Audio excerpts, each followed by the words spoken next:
And on we'll go.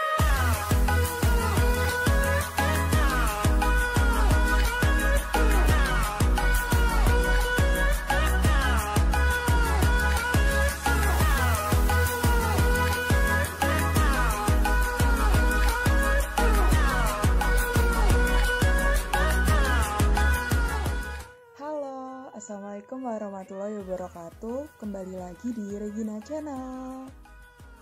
Kali ini saya akan membahas tentang salah satu komoditas unggulan di Kabupaten Ngawi. Namun, sebelumnya jangan lupa untuk like, komen, dan subscribe channel YouTube ini ya. Nah, sesuai dengan yang saya sampaikan tadi, kali ini saya akan membahas tentang salah satu komoditas unggulan yang dihasilkan di Kabupaten Ngawi, yaitu Aracis Hypogeal L atau biasa disebut dengan kacang tanah. Di Indonesia sendiri, kacang tanah merupakan salah satu yang banyak ditanam setelah padi, jagung, dan kedelai. Kacang tanah perlu suplai sinar matahari secara maksimal. Budidaya kacang tanah idealnya dilakukan di daerah yang berada di ketinggian 50 sampai 500 meter di atas permukaan laut. Tetapi, tanaman ini juga bisa beradaptasi di daerah dengan ketinggian 1.500 di atas permukaan laut.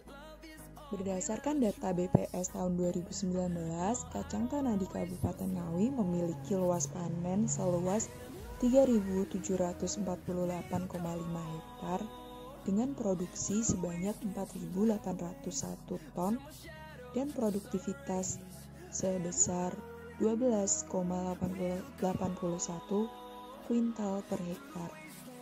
Selanjutnya, berdasarkan Outlook Book Kacang Tanah, rata-rata konsumsi kacang tanah periode 5 tahun terakhir, yakni tahun 2011 hingga 2016, memiliki rata-rata sebesar 703,70 ribu ton, di mana merupakan lebih besar dibandingkan dengan rata-rata konsumsi nasional kacang tanah 2 periode terakhir, yakni sebesar 552,81 ribu ton. Berdasarkan Outlook Kacang Tanah tahun 2016, perkembangan ketersediaan per kapita kacang tanah di Indonesia mengalami penurunan yang signifikan. Penggunaan terbesar kacang tanah berada pada periode tahun 1993 hingga 2014, yaitu adalah sebagai makanan atau konsumsi langsung dalam bentuk lepas kulit yang mencapai rata-rata 83,99%. Sedangkan perkembangan konsumsi per kapita kacang tanah kupas di Indonesia mengalami penurunan.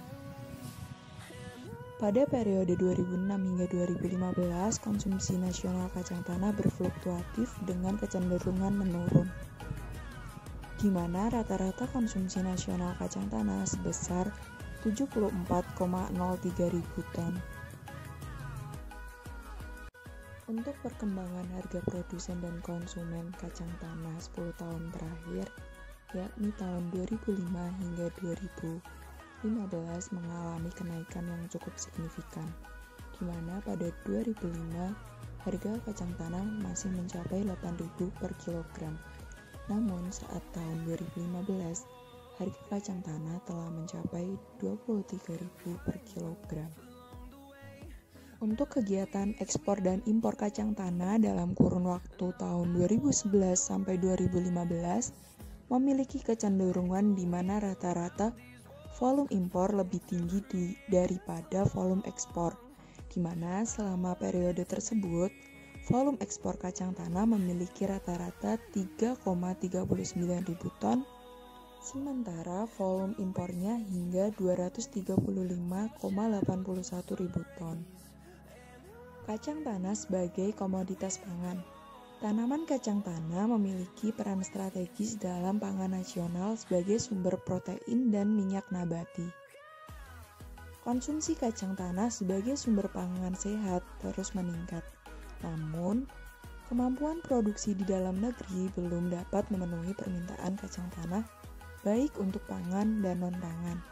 sehingga pemerintah masih membuka keran impor kacang tanah untuk memenuhi kebutuhan tersebut. Selain menjadi komoditas pangan, kacang tanah juga diperlukan dalam bidang industri atau biasa disebut dengan bioindustri kacang tanah. Kacang tanah dalam bioindustri digunakan sebagai bahan untuk membuat keju, mentega, sabun, dan minyak goreng. Hasil sampingan dari minyak dapat dibuat bungkil atau ampas kacang yang sudah dipipit atau diambil minyaknya, dan dibuat oncom melalui fermentasi jamur.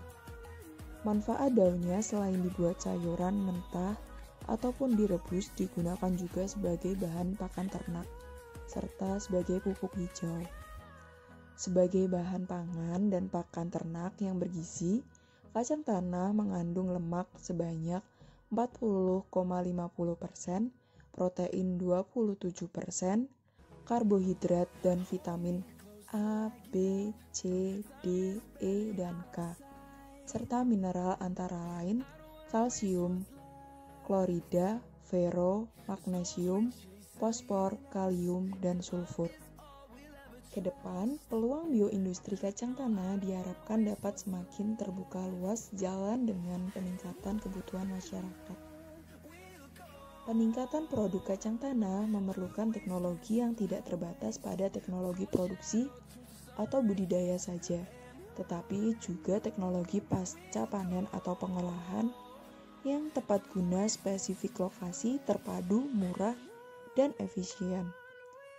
Pada teknologi budidaya pemanfaatan varietas unggul harus memberikan hasil yang maksimal.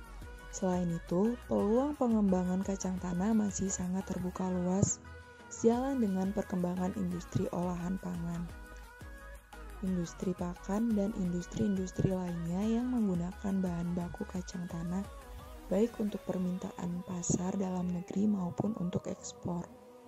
Dalam kondisi existing di mana adanya wabah COVID-19, komoditas kacang tanah lebih berpotensi dibudidayakan dibanding dengan komoditas lainnya, seperti komoditas hortikultura yang memiliki masa tanam pendek di mana saat ini kesulitan dalam pendistribusian karena adanya perbatasan di berbagai wilayah atau lockdown, yang merupakan dampak dari adanya COVID-19 yang menyebabkan harga-harga beberapa komoditas tersebut menjadi anjlok. Selain hal tersebut, kejenuhan tanah dapat dipulihkan dengan mengubah komoditas budidaya yang selama ini ditanam dengan komoditas kacang tanah, di mana kacang tanah juga bermanfaat dalam penambahan unsur nitrogen dari udara. Simbiosis mutualisme antar bintil akar pada kacang tanah dengan bakteri Rhizobium mampu mengikat nitrogen bebas di udara dengan penambahan nitrogen secara simbiotik yang dapat menyuburkan tanah, sehingga pada budidaya komoditas selanjutnya hasil produksi akan meningkat karena ketersediaan hara dalam tanah sebagian besar sudah terpenuhi. Dampak utama adanya COVID-19 yaitu kebutuhan kacang tanah untuk konsumsi dan industri tidak dapat terpenuhi, sehingga menyebabkan harga kacang tanah mulai merangkak naik. Kebijakan yang dilakukan pemerintah untuk mengurangi dampak naiknya harga yaitu dengan tetap melakukan impor, namun tetap dibatasi. Selain untuk menekan dampak penyebaran virus COVID-19, terhadap perekonomian, kebijakan ini juga perlu dilakukan untuk memastikan ketersediaan komoditas pangan menjelang Ramadan dan Idul Fitri untuk mengurangi dampak kenaikan harga tersebut. Sekian video dari saya, kurang lebihnya mohon maaf, semoga bermanfaat. Wassalamualaikum warahmatullahi wabarakatuh.